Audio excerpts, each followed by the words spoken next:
श्रीमन नारायण नारायण नारायण काके क्लॅपिंग कर. भजन नारायण नारायण नारायण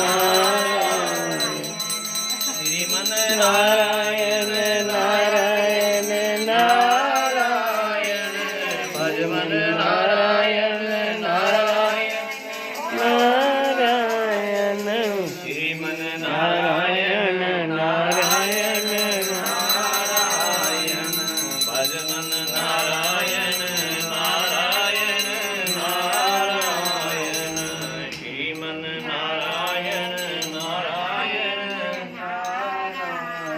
गुरु विष्णु भगवान की जय।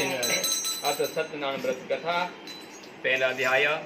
व्यास उवाच एकदा नैमिषारण्ये ऋष्यः शौनकादयः प्रचुरमुन्यः सर्वे सूतं पौराणिकं खलु ऋषि उवाच व्रतेन तपसा किं वा प्राप्तं वाञ्छितं फलं तत्सर्वं शृणुमीशामः कतस्व महामुनिः। तो व्यास ऋषि